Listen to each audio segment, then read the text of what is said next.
여러분들이 교독하신 말씀 가지고 말씀의 제목 저주를 각오한 사랑이라고 정하고 하나님 말씀 강론하겠습니다.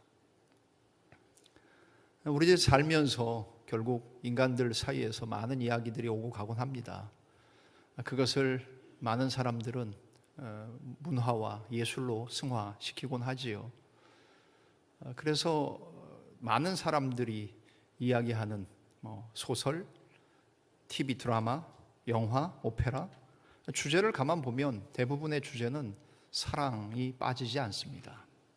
그것도 인기 있는 그 사랑 이야기 중에서도 더 우리의 마음을 끄는 것은 우리의 마음이 가슴이 쫄깃쫄깃해지는 평범한 사랑 이야기 말고 부모님의 반대를 극복하고 그런 어려움을 뛰어넘는 사랑, 심지어는 저주를 각오한 사랑 이야기, 이런 이야기들이 우리를 더욱더 매혹적으로 끌어당긴다고 생각합니다. 2008년에 개봉한 영화 중에 하나입니다만 137만 명을 전 세계에서 극장으로 끌어들였고요. 여고생, 17살의 여고생 벨라라는 여고생이 한 도시로 전학을 가서 전학하는 날 거기서 만난 정말 잘생긴 남자, 훈남, 우리가 그렇게도 꿈에 그리는 그런 멋진 남학생을 만납니다. 에드워드라는 남학생을 만나는데 그래서 사랑에 빠지기 시작합니다. 그렇다면 알고 봤더니만 그 에드워드라는 남학생의 집안은 뱀파이어 가문이었다는 영화 트와일라이트이라는 영화를 아십니까?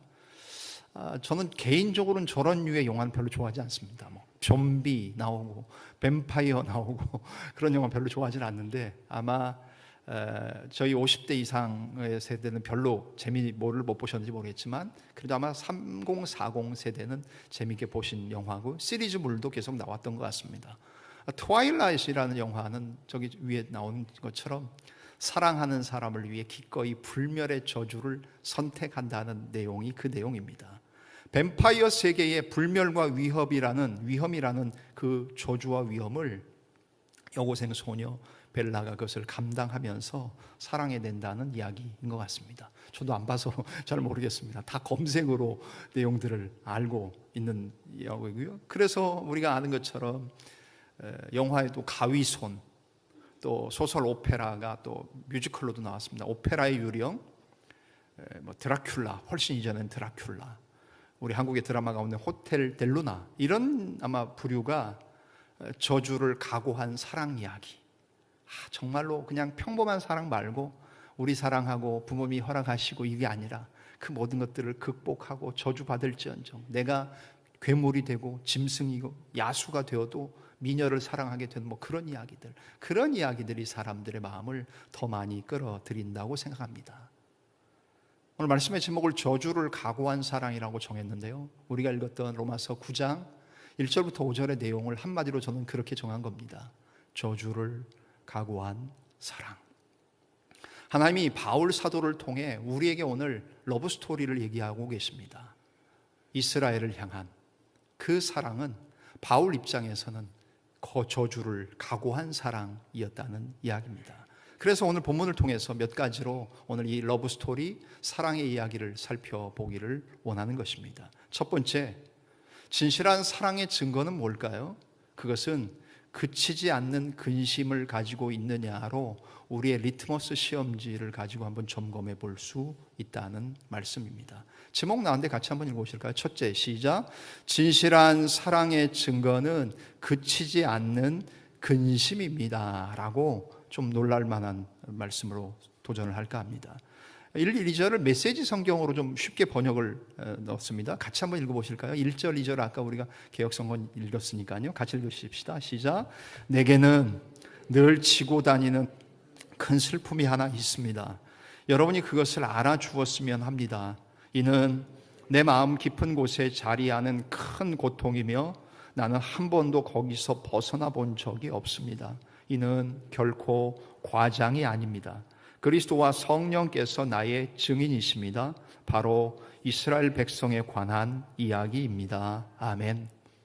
여기 밑에 이렇게 세 그룹핑을 해놨습니다만 개역 성경에서도 그리스도 안에서 내가 거짓말이 아니라 참말을 하고 성령께서 증언하신다라는 세 가지의 단어를 사용하면서 바울이 지금 이야기하고 있는 거, 이 이야기가 그냥 거짓말 아니다, 심심해서 한번 생각나서 하는 이야기 아니다, 내 안에 정말 그치지 않는 근심을 가지고 있는 이 심정을 여러분들에게 소개합니다 라고 한 이야기가 바로 오늘 본문의 이야기라는 거지요. 그것은 무엇입니까? 자기 마음 가운데에 큰 근심이 있는 것과 마음에 그치지 않는 고통이 있다고 말합니다. 그것은 뭡니까? 그치지 않는이라는 단어는 다른 말로 중단이 없는, 끊임없는 같은 말이겠죠. 근데 이 단어가 사용되는 것은 우리가 잘 아시는 것처럼 데살로니가전서 5장 17절 그 앞에 항상 기뻐하라, 쉬지 말고 기도하라, 범사에 감사하라, 이는 그리스도 예수 안에서 너희를 향하신 하나님의 뜻이니라. 그 말씀 가운데에 쉬지 말고 기도하라라는 단어에 사용되는 단어가 이 단어입니다. 그러니까 그치지 않고 기도하라는 거예요. 중단 없이 기도하라는 거예요. 끊임없이 기도하라는 거예요. 같은 맥락입니다. 바울 안에 무엇이 있었습니까? 그치지 않는, 중단되지 않는 끊임없는 고통이 있었다는 겁니다. 이것은 단 한 번 어쩌다가 생각나서 비 오고 번개치듯이 그냥 한번 과광 하고 사라지는 게 아니라 시냇물이 흐르는 것처럼 항상 그 마음 가운데 흘렀던 게 뭐예요? 바로 동족 이스라엘을 향한, 유대인을 향한 근심이라는 거지요. 고통이라는 겁니다. 내 백성 이스라엘, 내 동족 이스라엘을 향한 그 그치지 않는, 끊임없는, 중단되지 않는 근심이 있다는 거예요. 그것은 무엇입니까? 다른 말로 말하면 그들이 예수 믿고 구원을 받아야 되는데 구원받지 못하는, 유대교와 기독교는 다른 것 아시지요? 유대교는 여전히 구약의 전통 가운데에 여호와 하나님을 신앙하는 것이 유대교라면, 기독교, 우리 흔히 말하는 개혁 신앙은 뭡니까? 예수 그리스도가 그 메시아로 오신 예수 그리스도를 믿는 거지요. 물론 우리는 여호와 하나님도 믿고 예수 그리스도도 믿고 성령 하나님, 삼위 하나님을 다 믿습니다만, 유대인들은 아직도, 이스라엘 사람들은 뭐해요? 그들은 유대교의 전통 가운데 있지요. 아직도 메시아를 기다려요. 이스라엘 사람들. 물론 이스라엘 사람들이 다 여호와 다 믿는 건 아니고요. 현대 이스라엘 사람들은 아직도 그리스도 하나님도 안 믿고 포스트 모던 시대에 살고 있겠습니다만, 그러나 예수 그리스도가 우리에게 오셨고 십자가 사건을 이미 경험했던 이스라엘 사람들, 바울 사도가 있었던 그 시점, 부활이 하시고 승천하신 일들을 목격한 사람들이 많았던 그때 아닙니까? 그럼에도 불구하고 예수 그리스도를 믿지 않으니까 바울이 자기 마음 가운데에 동족을 향한 진실한 사랑의 증거를 뭐라고 표현합니까? 내가 당신들을 향해 그치지 않는 근심이 있습니다 라고 말한다는 거지요. 여러분과 저 가운데에는, 우리 가운데에는 우리 주변에 있는 사람들을 향한 그치지 않는 근심, 끊임없는, 중단되지 않는 이런 애통하는 마음, 슬픈 마음, 아픈 마음이 있으십니까? 여러분, 매일매일 만나는 사람들이 있습니다. 아니, 가정의 식구들 가운데에도 나는 예수 믿지만 식구들 가운데는 아직도 예수 그리스도를 믿지 않는 사람들이 있지 않으십니까? 직장에서, 매장에서 매일 마주 대하는 분들 계십니다. 반복되는 일상 가운데에 우리 점점 무감각해지기 쉽고 무뎌지기 쉽습니다. 그래, 그냥 이 상태로 그냥 가는 거지 이런 생각들 있지 않으십니까? 매일 보는 동료의 영혼에 대해서, 매일 만나는 우리 주변에 있는 사람들과 함께 살고 있는 식구들에 대해서 정말로 바울의 근심은 그런 일상 가운데서도 꺼지지 않았고 중단되지 않았다는 겁니다. 반복되는 일상 자체가 바울의 이 간절한 근심을 담는 그릇이 되었다는 이야기지요. 우리의 일터가 잃어버린 영혼을 향한 그치지 않는 기도와 관심이 담기는 자리가 되고 있느냐는 말씀입니다. 이처럼 바울은 하나님 앞에서 그 마음 가운데에 그치지 않는 근심, 이것이 곧 뭐예요? 진실한 사랑의 증거라는 겁니다. 우리에게는 이런 진실한 사랑의 증거인 그치지 않는 근심이 있냐는 겁니다. 저 같은 경우도 모태신앙으로 태어났어요. 부모님이 중간에 신학을 하시고 목사님이 되셔서 목사의 아들이 됐어요. 저희 아이들도 태어나면서 저희들 덕분에 애들이 신앙생활을 가지게 되었어요. 주변에 일가 친척 가운데 예수 안 믿는 사람이 별로 없어요.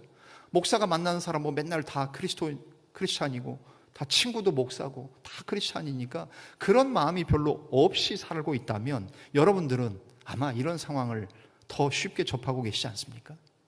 정말 주변에 있는 사람들을 향한 그치지 않는 근심이 있어야 그것이 진실한 사랑의 증거라고 말씀하십니다. 두 번째, 좀 더 나아가서는 바울이 전하는 이 러브스토리는 어떤 이야기입니까? 영원한 단절조차 감수하는 저주를 각오한 사랑의 이야기를 바울은 하나님의 말씀으로 전하고 있다는 사실입니다. 둘째 제목 나왔는데 같이 한번 읽어주실까요? 시작. 영원한 단절조차 감수하는 저주를 각오한 사랑입니다. 그렇습니다. 메시지 성경 3절 말씀 번역된 것으로 올려드렸는데요, 같이 한번 읽으실까요? 시작. 내가 메시아께 저주를 받더라도 그들이 그분께 복을 받을 수 있는 길이 있다면 나는 조금도 주저하지 않고 그렇게 하겠습니다. 아멘. 그렇습니다. 여기 나온 이 말씀에서 제가 인사이트를 얻어 결국 오늘 말씀의 제목을 저주를 각오한 사랑이라고 정한 거지요. 바울이 하고 있는 얘기입니다. 내가 메시아께 나는 저주를 받더라도 내 동족 유대인들 이스라엘 사람들이 하나님께 예수님께 복을 받을 수 있는 길이 있다면 나는 조금도 주저하지 않고 그렇게 하겠습니다. 내가 저주받아도 좋습니다.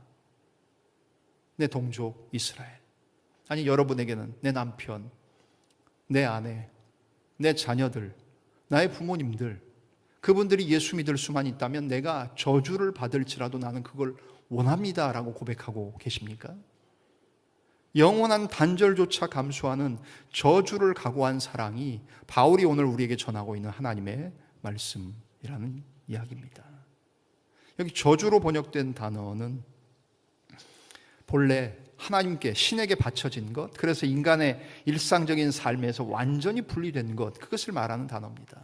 결국 자신의 구원 자체를 걸겠다는 겁니다. 나는 저주받아도 된다. 나는 죽어도 좋다. 저주를 받아도 되니 당신은 예수 믿고 구원받고 하나님의 복과 은혜를 받으면 좋겠다, 이 마음이라는 거지요.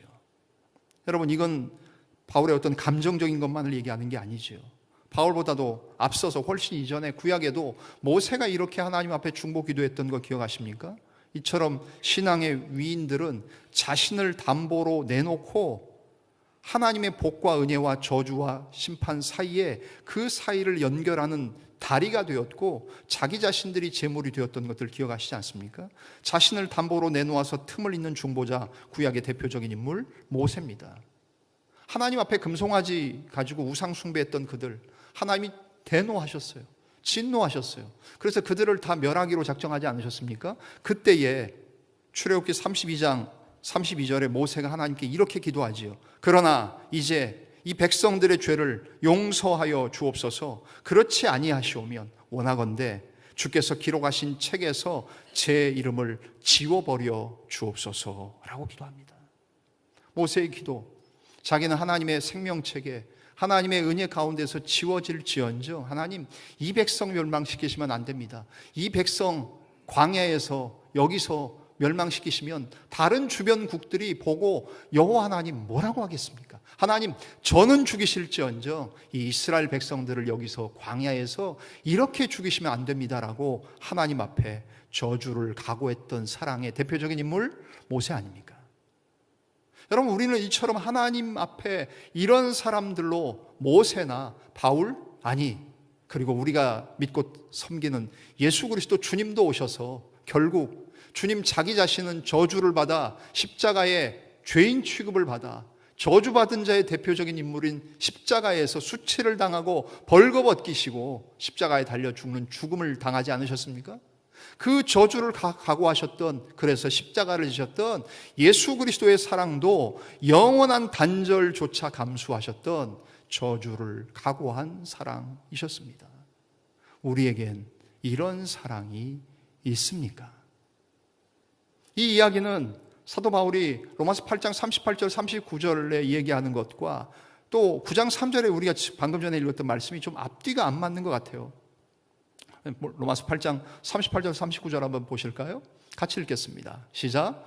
내가 확신하노니 사망이나 생명이나 천사들이나 권세자들이나 현재일이나 장래일이나 능력이나 높음이나 깊음이나 다른 어떤 피조물이라도 우리 주 그리스도 예수 안에 있는 하나님의 사랑에서 끊을 수 없으리라 라고 말해요. 바로 로마서 9장 지금의 이 본문 바로 앞에서는 바울이 뭐라 그래요?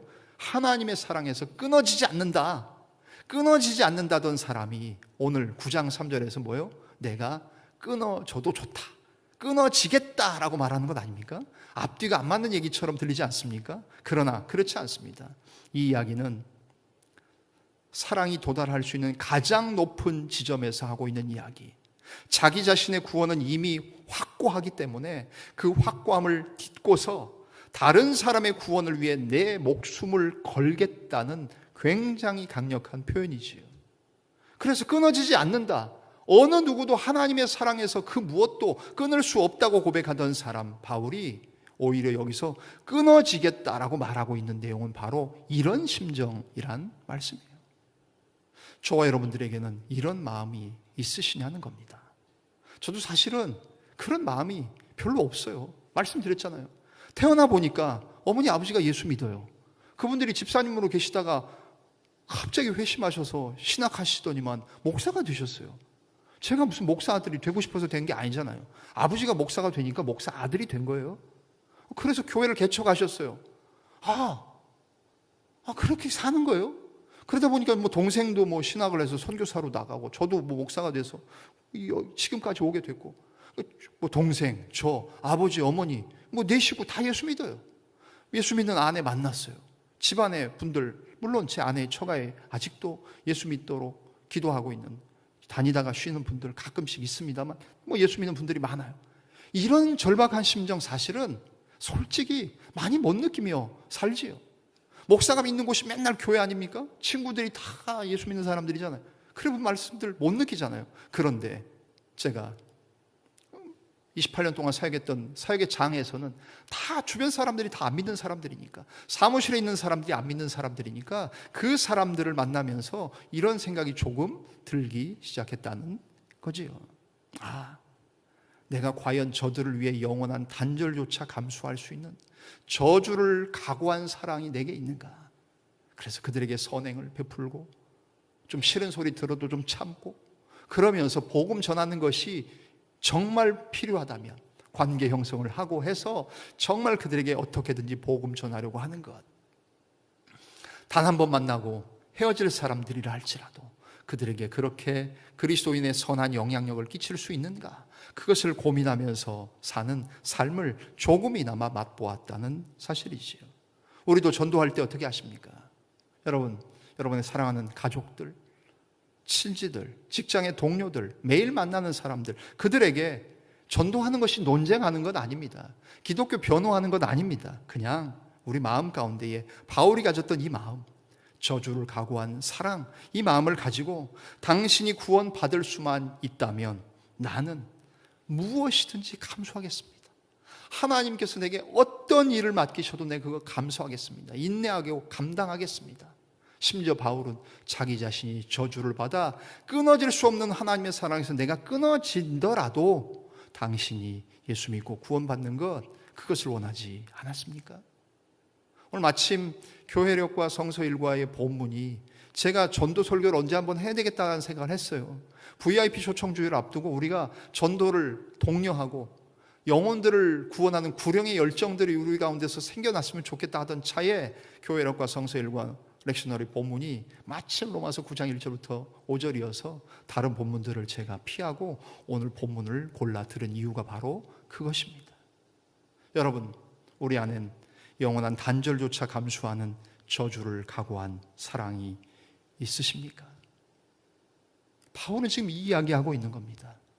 이런 러브스토리, 하나님의 러브스토리가 바로 그 이야기라는 것, 구약의 모세도 그러했다는 것, 신약의 바울 자신도 그러할 수 있다는 것, 아니 우리의 대제사장이시고 모범이 되시는 예수 그리스도 또한 우리에게 오셔서 저주를 각오한 사랑, 하나님과 분리되는 그 십자가의 고통을 느끼며 지옥을 체험하셨던 예수 그리스도, 영원한 단절조차 감수하셨던 저주를 강구하셨던 예수 그리스도의 십자가 사랑, 엘리 엘리 라마 사박다니, 나의 하나님 나의 하나님 어찌하여 나를 버리십니까? 라고 절규하셨던 그 주님의 음성은 가상칠언 가운데에 같은 무게의 비중을 둔다고 저는 생각하지 않습니다. 하나님 아무 말도 안 하시고 침묵하시고 고개를 돌려버리셨던 하나님, 아들이 죽겠다고 살려달라고 외치는데 아무 이야기도 하지 아니하시는 하나님 아버지로부터 버림받으셨던 예수 그리스도, 그 마음을 주님은 경험하지 않으셨습니까? 그렇게 해서라도 온 세상과 인류를 살리신 주님이셨습니다.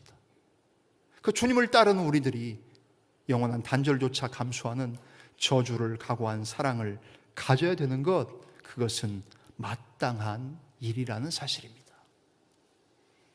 바울은 한 걸음 더 나아갑니다. 오늘의 러브스토리를 얘기하면서 세 번째로 우리가 받은 모든 특권, 그것은 소유물이 아니라 책임이다. 우리가 너무나도 많은 것들을 하나님으로부터 거저받았는데 그 모든 것들은, 특권은 소유물이 아닌 책임이라는 사실을 유대인들에게 다시 한번 말하고 있지요. 4절 5절 개역성경으로 한번 읽겠습니다. 같이 4절과 5절 연속하여 읽겠습니다. 시작. 그들은 이스라엘 사람이라 그들에게는 양자됨과 영광과 언약들과 율법을 세우신 것과 예배와 약속들이 있고 조상들도 그들의 것이요 육신으로 하면 그리스도가 그들에게서 나셨으니 그는 만물 위에 계셔서 세세에 찬양을 받으실 하나님이시니라. 아멘, 아멘, 아멘입니다. 제가 손으로 꼽았죠? 몇 가지입니까? 8가지만 대표적으로 너희 이스라엘, 하나님께서 너희들을 택하셔서 너희들에게 주신 너희의 특권을 얘기하고 있지요. 이미지 한번 보십니까? 이렇게 이미지를 꾸몄습니다. 우리가 받은 특권, 유대인들에게 받은 특권을 얘기합니다. 첫 번째, 가장 중요한 핵심 개념은 뭐예요? 양자됨이라는 단어예요. 두 번째는 영광, 언약들, 율법, 약속들, 예배, 조상들, 그리스도, 총 8가지 대표적인 특권과 복을 8가지만 1차적으로 언급합니다. 여기 양자됨이라는 단어를 보십니까? 이 양자됐다는 말은 당시 로마법에서 상속권을 가진 아들로 공식적으로 입양되는 법적인 절차를 가리키는 말이었어요. 혹시 우리 가운데 입양해 보신 분들 계십니까? 제 주변에는 사실 아이들을 입양한 동기 목사들이 간혹 몇 명씩 있습니다. 또 후배 목사도 있고요. 참 대단하다고 생각합니다. 여러분이 혹시 그 대상이실 수도 있고 또 아니 그렇게 하시는 주체이실 수도 있습니다. 참 대단한 것 아닙니까? 바로 이겁니다. 양자됨이라는 것. 상속권을 가진 아들로 공식 입양되는 법적인 절차. 이스라엘은 하나님의 아들로 입양됐어요. 공식적으로 세워진 백성이에요. 그래서 이 양자됨부터 시작해서 영광, 언약, 율법, 약속, 예배, 조상, 그리고 어디요? 가장 하이라이트는 뭡니까? 예수 그리스도가 너희에게 주어진 특권이라는 사실이에요. 그리스도가 그 많은 것들 가운데에 정말로 예수 그리스도가 너희들 특권이라는 거예요. 너희에게서 그리스도가 나셨다는 거 대단하다는 거예요. 그런 이스라엘임에도 불구하고 그 특권을 어떻게 해요? 유대인들이 놓치고 있다는 사실이에요. 여러분, 우리가 받은 복과 은혜가 얼마나 많습니까? 100일 감사하자는 것도 그거 다시 매일매일 억지로라도 짜내서 하자는 것 아닙니까? 마찬가지겠죠. 저와 여러분들이 우리 교회 공동체가 받은 특권과 은혜 얼마나 많습니까? 여러분이 신앙을 가지신 것, 예수 믿는 가정에서 자라시는 것, 매주일 예배 드릴 수 있는 것, 하나님 말씀을 자유롭게 읽을 수 있고 들을 수 있는 것, 이 모든 것들이 다 은혜요, 특권 아닙니까? 그런데 이 특권과 은혜, 이거 여러분들에게만 주셔서 여러분들이 이거 가지고 구원받으라는 특권이 아니라는 겁니다. 우리가 받은 복과 특권은 뭡니까? 흘려 보내기 위한 것이라는 사실을 아셔야 됩니다. 이렇게 그림으로 묘사할 수 있죠. 번영신학은 우리가 받은 복은 내가 소유하고 여기 안주하면 된다고 생각해요. 여러분들이 얻은 것들, 부와 능력과 권세, 모든 것들 다 받은 것들, 하나님이 복 주셨으니까 나는 이미 안전하다, 구원이 나는 자동적으로 임한다, 그냥 내 컵에 물 받은 것처럼 이것만 딱 가지고 사는 것 아니라는 거예요. 오히려 오른쪽에 있는 그림처럼 무엇입니까? 성경적인 복과 특권에 대한 개념은 뭡니까? 이웃에게 흘려보내야 될 내가 사랑의 빚을 지고 있는 거예요. 여러분이 빚을 지신 것을 갚아 나가야 될 복과 은혜와 특권이라는 사실이에요. 그렇게 하신 것 아닙니까? 참 그림 잘 이렇게 만들어주지 않았습니까? 보십시오. 위에서 물을 붓는데, 얼음물, 시원한 물을 붓는데 내 컵만 받아서 많은 게 아니라 내가 차고 흘러 넘쳐서 다른 컵들에게 흘러 넘쳐주고요, 그 컵들은 다른 글라스에선 다른 컵으로 흘러 넘쳐서 하나님의 복과 특권이 계속해서 흘러져 넘쳐 나가는 것, 그것이 하나님이 내게 주신 복과 특권을 주신 이유라는 거예요. 이스라엘 백성들을 이렇게 만드신 이유 8가지뿐만 아니겠습니까? 더 많은 하나님이 주신 특권들이 그들에게 있지 않았습니까? 양자된 부로 시작해서 가장 하이라이트는 예수 그리스도까지. 우리도 마찬가지 아닙니까? 그 모든 것들을 다 받았어요. 다 받은 것은 결국 우리만 누리라고 주신 것이 아니라 아직 받지 못한 이웃들에게 흘려보내라고 주신 사랑의 빚이라는 거예요. 갚아야 될 책임이 있는 빚이라는 거예요. 특권을 받은 자는 그만큼 더 큰 책임이 있고 전도의 책임을 지고 있는 자라는 말씀입니다. 전 세계 200개 국에서 매일 20억 병씩 팔리는 음료를 아십니까? 예, 여러분이 생각하신 바로 그겁니다. 코카콜라입니다. 코카콜라는 말 그대로 세계적인 상품이지요. 조사해 보니까 쿠바와 북한을 제외하고는 모든 나라에 공식적으로 공장들이 세워져 있고 다 들어가 있답니다. 쿠바도 들어가 있었는데 끊었다는 게 아마 그 정보인 것 같고요. 북한도 공식적으로 코카콜라를 수입하거나 공장을 세우진 않지만 다 제3국을 통해서 다 지금 들여다가 평양의 고위 간부들은 식당은 모란봉 식당 이런 데는 다 코카콜라가 있다는 거예요. 여러분, 쿠바도 안 그렇겠습니까? 결국에는 200국이 넘는 나라에 매일 20억 병씩 팔리는 코카콜라, 세계적인 상품 아닙니까? 코카콜라를 모르는 사람이 있을까요? 없습니다. 그런데 코카콜라는 왜 그렇게 광고합니까? 매번 광고합니다. 매번 새로운 광고합니다. 타겟을 정해서 젊은이들에게 콜라를 물처럼 마시라고 권면합니다. 여러분, 그럼에도 코카콜라가 여전히 전 세계에 막대한 광고비를 쓰고 있는 이유를 아십니까? 세상을 떠나고 죽는 사람보다 새로 태어난 사람이 여전히 훨씬 더 많기 때문에 새로운 세대에게 코카콜라를 알리기 위해 그들은 오늘도 쉼 없이 홍보하고 광고에 수많은 돈을 쏟아붓고 있다는 사실입니다. 코카콜라의 전설적인 CEO 아시지 않습니까? 로버트 우드러프라는 사람입니다. 내 몸에는, 내 혈관에는 피가 흐르는 것이 아니라 콜라가 흐른다라고 말했던 CEO. 그는 이런 말도 했습니다. 내 세대 안에 전 세계 모든 사람에게 코카콜라를 한 잔이라도 맛보게 하는 것이 내 꿈이다. 여러분, 이렇게 미쳐야 전 세계 200개국에서 매일 200억 병 이상씩 그렇게 판매하는, 20억 병 이상씩 판매하는 CEO가 되는가 봅니다. 여러분, 우리도 마시는 코카콜라 아닙니까? 코카콜라 CEO가 얘기했던 것처럼 내가 사는 동안 전 세계 모든 사람에게 코카콜라를 한 잔이라도 맛보게 하는 것이 내 꿈이다. 돈 벌려고 하는 사람도 저렇게 하는데 우리 십자가의 복음을 전해야 되는 우리는 이 말을 한번 받아서 한번 생각해 보자는 겁니다. 지구상에 코카콜라를 모르는 사람이 거의 없는데 복음을 모르는 사람은 얼마나 많을까? 내 집안에도 있고 내 직장에도 있고 내 주변에도 있고 대전 땅에도 대한민국 땅에도 우간다에도 어디에도 전 세계도 있는데 복음 전하는 것, 복음 전하는 일, 그건 교역자만 하는 일입니까? 아닙니다. 특정 직업이나 직분에 해야 될 몫이 아니지 않습니까? 우리 모두의 사명이고 동시에 우리 모두의 책임이지 않습니까? 이제는 정말로 선교사님들 해외 나가 계시는 거 정말 대단한 일이고, 제 동생 선교사도 고생하면서 복음 전하고 있는데요, 정말 이제는 대단하지 않습니까? 대한민국에 들어와서 사는 대한 외국인이 참 많아요. 저도 며칠 전에 누구하고 얘기하다가 어떻게 외국인 전도할까 좀 인사이트를 좀 얻었어요. 여러분 생각해 보십시오.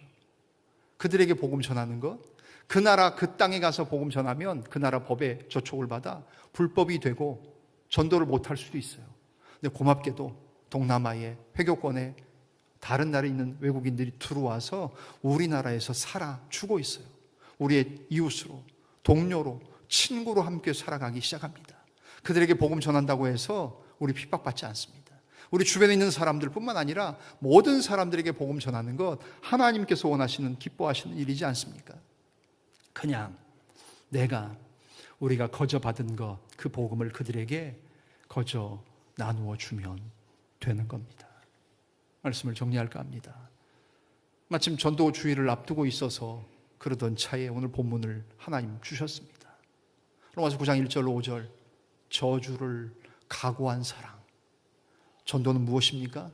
전도는 프로그램? 그럴 수 있습니다. 열심?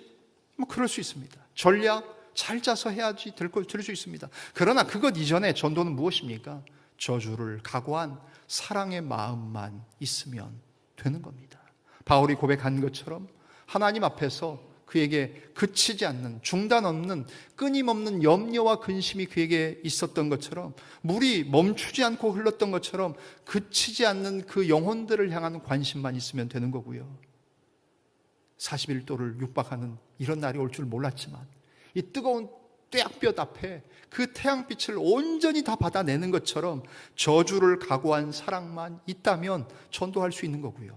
뿐만 아니라 내가 받은 복과 은혜, 여러분이 얻은 소유와 지위와 권력과 권위, 이것들 나를 위한 것이 아니라 흘러 넘쳐나게 해야 되고 흘려 보내야 할 특권이 아닌 빚이라는 것들을 생각해서 이 마음을 가지고 산다면 전도는 어려운 것이 아니라 복음 전하는 것임을 기억하여 저주를 각오한 사랑만 있으시면 집안에 있는 나하고 혈연으로 맺어 있는 그분들이건 이웃이건 직장에 있는 분들이건 간에 그들을 향하여 복음 전할 수 있는 귀한 은혜, 놀라운 사랑, 저주를 각오한 사랑이 우리 가운데에서, 우리 교회 가운데에서 더욱더 넘쳐나시게 되는 은혜가 있어지시기를 주님의 이름으로 간절히 축원합니다.